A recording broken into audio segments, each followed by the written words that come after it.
भूर्भुवः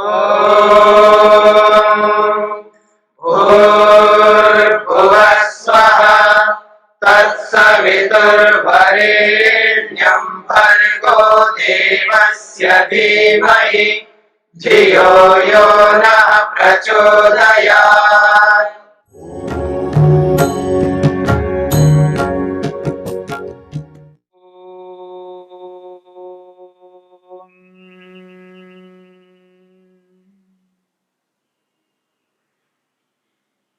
दुख को लेकर के हम विचार कर रहे हैं। संसार में 3 प्रकार के दुख हैं। आध्यात्मिक दुख, आधि भौतिक दुख और आधि दैविक दुख। इन तीनों प्रकारों से मनुष्य दुखी होता रहता है और इन तीनों प्रकार के दुखों को दूर करना मनुष्य का परम कर्तव्य है। महर्षि पतंजलि ने योग को योग के रूप में करने के लिए योग के समक्ष आने वाले जितनी भी बाधाएं हैं उन बाधाओं की चर्चा की है, उन बाधाओं को विघ्न के रूप में बताया। 30वें सूत्र में, समाधि के 30वें सूत्र में 9 प्रकार के विशेष विघ्नों की चर्चा की है और 31वें सूत्र में उन विघ्नों के साथ में रहने वाले उपविघ्नों की चर्चा की है। और उन उपविघ्नों में जो पहला उपविघ्न है जिसे दुख कहा है और उस दुख को लेकर के हम विचार कर रहे हैं, वह दुख 3 प्रकार से प्राप्त होता है। स्वयं के द्वारा, जिसे आध्यात्मिक दुख कहते हैं, स्वयं स्वयं को दुख देता रहता है। और दूसरा वह दुख है जिसे आधि भौतिक दुख कहते हैं, जिसकी चर्चा हम कर रहे हैं। आधि भौतिक दुख उसे कहते हैं जो दूसरों के द्वारा हमें मिलता है। और दूसरे 2 प्रकार के हैं, एक मनुष्य है और एक मनुष्येतर योनियों में रहने वाले प्राणी। जो मनुष्य हैं जो हमें दुख देते हैं वो 2 प्रकार से दे सकते हैं। वे इसलिए दुख हमें देते हैं क्योंकि हम उनसे अनुचित व्यवहार करते हैं, इसलिए सामने वाले हमें दुख दे रहे हैं। हमारे अनुचित व्यवहार के कारण से, गलत व्यवहार के कारण से, असत्य अन्याय युक्त व्यवहार के कारण से वो हमें दुखी करते हैं। अथवा हम कोई अनुचित व्यवहार नहीं कर रहे हैं, असत्य आचरण उनके साथ नहीं कर रहे हैं, हम उचित व्यवहार कर रहे हैं तो भी सामने वाले दुख दे सकते हैं क्योंकि वे स्वतंत्र है।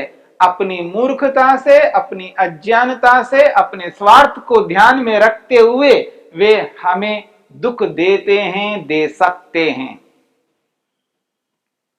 इस बात को समझने का प्रयत्न करना है कि प्रत्येक मनुष्य स्वतंत्र है।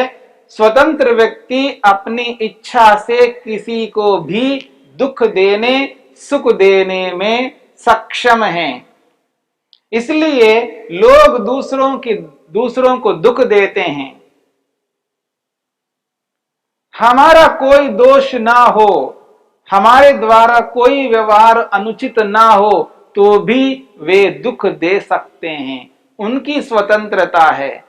उनकी स्वतंत्रता को हम पूर्ण रूप से रोक नहीं सकते क्योंकि हम सामाजिक प्राणी हैं। हम अकेले कहीं जाकर के नहीं रह सकते, हमें तो समाज में रहना है, सबके साथ व्यवहार करना है। अपनी ओर से उचित व्यवहार हम करेंगे फिर भी दूसरे लोग हमें दुख दे सकते हैं। वह उनकी स्वतंत्रता है। और हम जागरूक रहेंगे, सावधान रहेंगे, अलर्ट रहेंगे, अपने जीवन को समुचित चलाते हुए दूसरे लोग हमें दुख ना दे उसकी पूरी सुरक्षा करते हुए चलेंगे। उसके उपरांत, उसके बावजूद भी वो दूसरे लोग हमें दुख दे पाते हैं, देंगे, क्योंकि सबको हम नहीं रोक सकते हैं, इतना सामर्थ्य हमारे में नहीं है, इतने व्यवस्था हम नहीं कर पाएंगे जिससे कि कोई भी व्यक्ति हमें दुख ना दे। संभव है जब वो दुख हमें मिलता है उसे सहन करना है और उसका प्रतिकार जिस किसी भी रीति से कर सकते हैं वह रीति उचित हो, न्यायपूर्ण हो, सत्य से युक्त हो। सामने वाले व्यक्ति अनुचित रूप से हमें दुख देते हैं तो उनको हम अनुचित रूप से दुख नहीं देंगे, हम न्याय करेंगे। हमारे न्याय से, हमारे सत्य से, हमारे उचित व्यवहार से किसी को दुख मिलता है उसकी जिम्मेदारी हमारी नहीं है। मेरी बात को समझने का प्रयत्न करना। यदि हमारे न्यायपूर्ण व्यवहार से, हमारे सत्य आचरण से, हमारे उचित व्यवहार से, हमारे धर्म से, हमारे पुण्य से यदि किसी को दुख हो रहा है, कष्ट हो रहा है, उसकी जिम्मेदारी हमारी नहीं है, वो अपनी मूर्खता से दुखी हो रहा है। यदि हम न्याय करते हैं, हमारे न्याय से किसी को दुख होता है तो उसका दोष है, हमारा दोष नहीं है। इसलिए इस बात को समझ करके चलना है, दूसरे लोग हमें दुख दे सकते हैं क्योंकि वो स्वतंत्र हैं और एक सीमा तक उनके दुखों को हम रोकने का पूरा प्रयत्न करेंगे और जितना संभव है उतना हम रोके रखेंगे। ये मनुष्यों से मिलने वाला दुख है, आधी भौतिक दुख है जो दूसरों से हमको प्राप्त हो रहा है। इस बात को समझने का प्रयत्न करना है। दूसरे जो मनुष्य हैं जो हमें दुख देते हैं, वे जो दुख इसलिए दे रहे हैं क्योंकि उनके स्वार्थ को हम रोकने वाले हैं। जब मैं उचित व्यवहार करता हूं, हम सब यदि उचित व्यवहार करने वाले हैं तो उनका जो प्रयोजन है, उनका जो स्वार्थ है, उस स्वार्थ को हम रोकते हैं। वे इसलिए हमें दुख देते हैं क्योंकि उनके स्वार्थ को रोकते हैं और रोकना आवश्यक भी है। यदि ऐसा हम नहीं करेंगे तो हम भी अनुचित हो जाएंगे। इसलिए जब हम उचित व्यवहार करते हैं, न्यायपूर्ण व्यवहार करते हैं, धर्मयुक्त व्यवहार करते हैं, हमारे धर्म से, हमारे पुण्य से, हमारे न्याय से, हमारे उचित व्यवहार से उनको कष्ट होता है, पीड़ा होती है, उनका स्वार्थ पूरा नहीं होता है। जब व्यक्ति अपने स्वार्थ को पूरा न होता हुआ देखता है तब वह व्यक्ति उसको सहन नहीं कर पाता है, इसलिए वो दुख देने लगता है। जो दूसरे लोग हमें जो दुख देते हैं वो इसलिए देते हैं, उनके स्वार्थ को पूरा हम नहीं होने देते हैं। हम इसलिए नहीं होने देते हैं क्योंकि हम उचित व्यवहार करते हैं।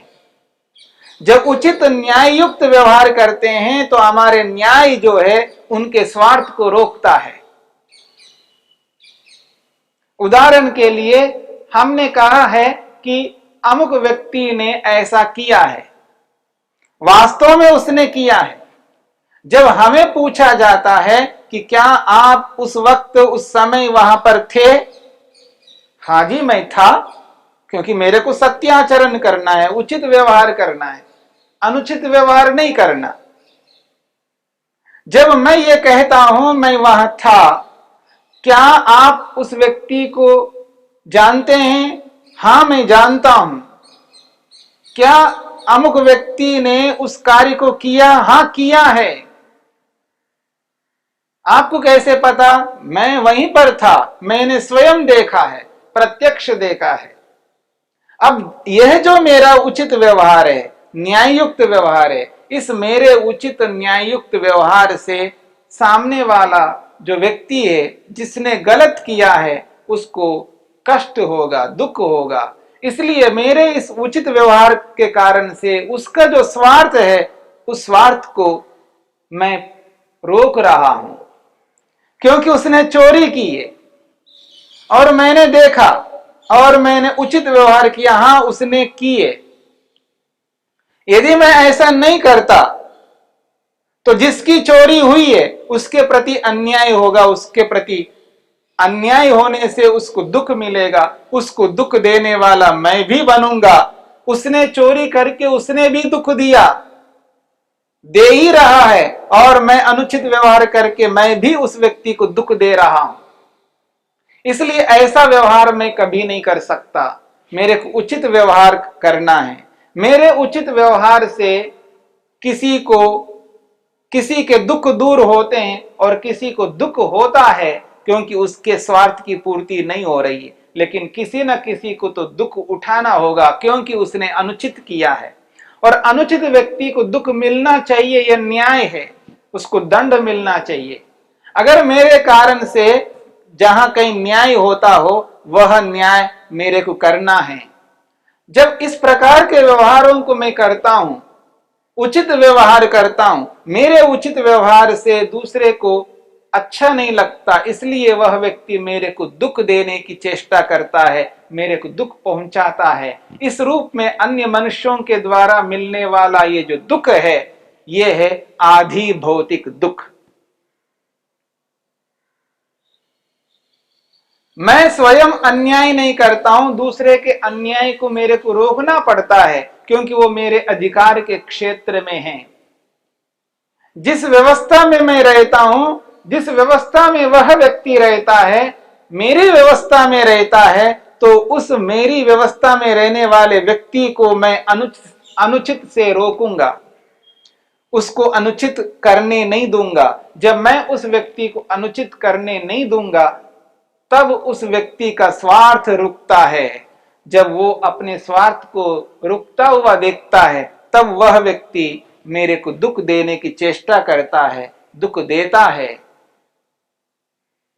जहां तक मैं उसको रोक सकता हूं, अन्यथा सबको मैं रोक नहीं पाऊंगा और फिर भी मेरे को जो दुख मिलता है उसको मेरे को सहन ही करना पड़ेगा, क्योंकि सबको मैं नहीं रोक सकता, इतना सामर्थ्य मेरे को नहीं है।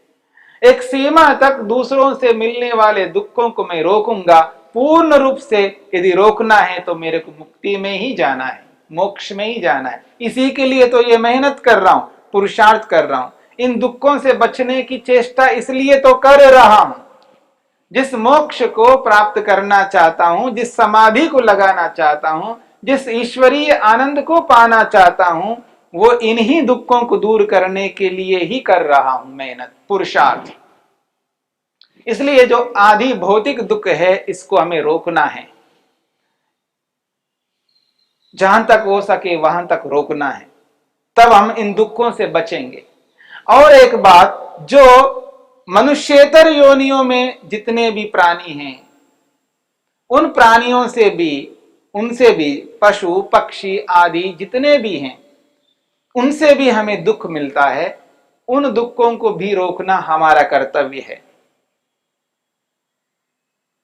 चाहे वो मच्छर है, चाहे वो सांप है, चाहे वो बिच्छू है, चाहे वो शेर है, बाघ है, कोई भी है, पशु पक्षी आदि, उनसे भी हमें दुख प्राप्त होता है। और वो तो अज्ञानी हैं, उनके पास ये समझ नहीं है, उनको ये बोध नहीं है कि इनको दुख देना चाहिए या नहीं देना चाहिए। वो इसलिए दुख देते हैं, उनको ऐसा लगता है उनके कार्य में हम बाधक बन रहे हैं। वो जो भी खाना पीना चाहते हैं उसमें जब हम बाधक लग रहे हैं तब हमें वो दुख पहुंचाते हैं। उस स्थिति में उनसे हम दूर होंगे। परमेश्वर ने हमको बहुत कुछ ज्ञान विज्ञान दिया है, बहुत ज्ञान विज्ञान दिया है, उसका प्रयोग करना है, बुद्धि का प्रयोग करना है। जब व्यक्ति बुद्धि का प्रयोग करता है, उन पशुओं से, पक्षियों से, मनुष्येतर योनियों से मिलने वाले दुखों से हम बच सकते हैं। और हम इस प्रकार कर सकते हैं, ऐसा प्रबंध कर सकते हैं जिस प्रबंध से हम उनसे मिलने वाले दुखों को रोक सकते हैं। जो जंगलों में रहते हैं वो भी ये प्रयास करते हैं उन जानवरों से हमें दुख ना मिले, वो उस तरह का प्रबंध करके रहते हैं। हम जंगलों में नहीं रहते हैं, हम नगर में रहते हैं, गांव में रहते हैं। हम एक सीमा तक उनको रोकते हैं, फिर भी अगर किसी भी प्रकार से वो, जैसे कि मच्छर है एक उदाहरण, मच्छर तो जंगल में भी होंगे, गांव में भी होंगे और नगर में भी होंगे। जहां तक हो सके हम अपनी शुद्धि रखते हैं, नगर की शुद्धि रखते हैं, जितनी भी हम शुद्धि रखें फिर भी कहीं ना कहीं मच्छर पैदा होते हैं और उनसे हमको दुख मिलता है। तो हम अपने घर को, अपने मकान को इस रूप में बना लें जिससे कि मच्छर उसमें प्रवेश ना करें। फिर भी प्रवेश करते हैं, जालियां लगाएं, फिर भी प्रवेश करते हैं, मच्छरदानी लगाएं। भगवान ने हमको बहुत अच्छी बुद्धि दी है, उस बुद्धि का प्रयोग करके हम जहां तक हो सके वहां तक अपनी बुद्धि का प्रयोग करके अन्य प्राणियों से मिलने वाले दुखों को रोकेंगे। फिर भी पूर्ण रूप से रोकना बहुत कठिन है। एक सीमा तक हम रोक करके उन दुखों से बच सकते हैं। ऐसा ना करके यदि हम अपनी बुद्धि का प्रयोग ना करके, पुरुषार्थी ना हो करके बस केवल उनको हम जैसे ही सामने आ जाए मारने लग जाएं। अनेक बार क्या करता है व्यक्ति, ये हमें दुख दे रहे हैं ऐसा मान करके उनको मारने लग जाता है, पीटने लग जाता है। बिना मेहनत किए, बिना पुरुषार्थ किए हम यदि ऐसा करने लग जाएंगे तो हमारा दोष माना जाएगा। हम पूरा प्रयास करेंगे, मेहनत करेंगे, उद्यम करेंगे और अपने ज्ञान विज्ञान का पूरा प्रयोग करेंगे, पूरा प्रयोग करके उन अन्यों से मिलने वाले दुखों को रोकेंगे। उसके उपरांत भी अगर हमको दुख मिलता है उसको सहन करना पड़ता है। ऐसा सहन करते हुए अगर हम अपने लक्ष्य के प्रति अग्रसर होंगे तो हम अपने लक्ष्य तक पहुंच पाएंगे। यदि ऐसा नहीं करते हैं, बुद्धि का प्रयोग नहीं करते हैं, आलसी प्रमादी होकर के हम किसी को मारने लग जाते हैं, पीटने लग जाते हैं, हिंसा करने लग जाते हैं और अपने लक्ष्य से भटक जाएंगे, अपने लक्ष्य से दूर हो जाएंगे। इसलिए यहां पर कहा जा रहा है कि आधि भौतिक दुखों से बचना है और आधि भौतिक दुखों से बचने के लिए अपने ज्ञान विज्ञान को प्रयोग में लाना है, अपनी बुद्धि को प्रयोग में लाना है। बुद्धि पूर्वक व्यवहार करते हुए हम दूसरों से मिलने वाले दुखों से बचेंगे। अगर हम बुद्धि का प्रयोग नहीं करते हैं तो दूसरे प्राणियों से मिलने वाले दुखों से बचना कठिन हो जाएगा और अनावश्यक हम दुखी होकर के और अधिक दुख उत्पन्न कर लेंगे और जब बहुत अधिक दुख दूसरों से हमें मिल जाते हैं तब हम अपने लक्ष्य के प्रति आगे नहीं बढ़ पाएंगे। लक्ष्य अवरुद्ध हो जाएगा, मार्ग अवरुद्ध हो जाएगा। इसलिए आदि भौतिक दुखों से बचने की पूरी चेष्टा करनी है और जहां तक हो सके हमें दूसरों से दुख ना मिले इसका प्रबंध हमें करना है।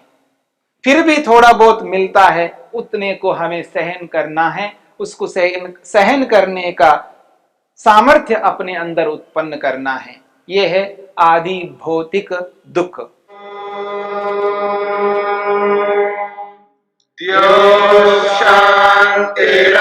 शांतिरंतरिक्षं शांति पृथिवी शांतिरापः शांतिरोषधयः शांतिः वनस्पतयः शांतिर्विश्वे देवाः शांतिर्ब्रह्म शांति सर्वं शांति शांतिरेव शांति क्षमा शांतिरेधि। ओम शांति शांति शांति।